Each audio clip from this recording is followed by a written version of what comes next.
നിങ്ങൾ ചില കാര്യങ്ങൾക്ക് പ്രാർത്ഥിക്കാൻ വേണ്ടി പള്ളിയിൽ കയറുമ്പം ഈ വചനം പറഞ്ഞു പ്രാർത്ഥിക്കണം. ഈ വചനം പറഞ്ഞ് പ്രാർത്ഥിക്കണം. അത് നമ്മുടെ തന്നെ കോൺഫിഡൻസ് ബിൽഡപ്പ് ചെയ്യും, നമ്മളെ തന്നെ ബലപ്പെടുത്തും. 2 ദിനവൃത്താന്തം 7:15 ഇവിടെ നിന്നും ഉയരുന്ന പ്രാർത്ഥനകളുടെ നേർക്ക് എൻ്റെ കണ്ണും കാതും സദാ ജാഗരൂകമായിരിക്കും. ആ ഉറപ്പ് പോരെ. കർത്താവ് കേട്ടു, കർത്താവ് എൻ്റെ കണ്ണീര് കണ്ടു. ഉത്തരം കിട്ടുമല്ലയോ പോട്ടെ, ഐ ഡോണ്ട് കെയർ. എൻ്റെ കർത്താവ് എന്നെ കണ്ടു, എൻ്റെ കർത്താവ് എന്നെ കേട്ടു. അതാണ് എൻ്റെ ഉറപ്പ്. അത് മതി എനിക്ക്. എൻ്റെ കർത്താവ് എന്നെ കണ്ടിട്ടുണ്ടെങ്കിൽ എനിക്ക് മോശകരമായത് എൻ്റെ കർത്താവ് എൻ്റെ ജീവിതത്തിൽ നടക്കാൻ അനുവദിക്കില്ല. എൻ്റെ കണ്ണീര് എൻ്റെ കർത്താവ് കണ്ടിട്ടുണ്ടെങ്കിൽ എനിക്ക് മോശകരമായത് എൻ്റെ ജീവിതത്തിൽ നടക്കാൻ എൻ്റെ കർത്താവ് അനുവദിക്കില്ല. മതി.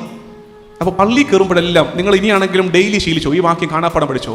ഓരോ തവണയും ദേവാലയത്തിന്റെ മുറ്റം കടന്ന് പടികൾ കയറി ദേവാലയത്തിലേക്ക് കയറുമ്പോഴേ പ്രാർത്ഥിക്കണം, എൻ്റെ ഈശോയെ. ദിനവൃത്താന്തം 2:7-15 ഇവിടെ നിന്നും ഉയരുന്ന പ്രാർത്ഥനകളുടെ നേർക്ക് എൻ്റെ കണ്ണും കാതും സദാ ജാഗരൂകമായിരിക്കും. ആ വചനത്തിൽ വിശ്വസിച്ച് പ്രാർത്ഥിച്ചോണം.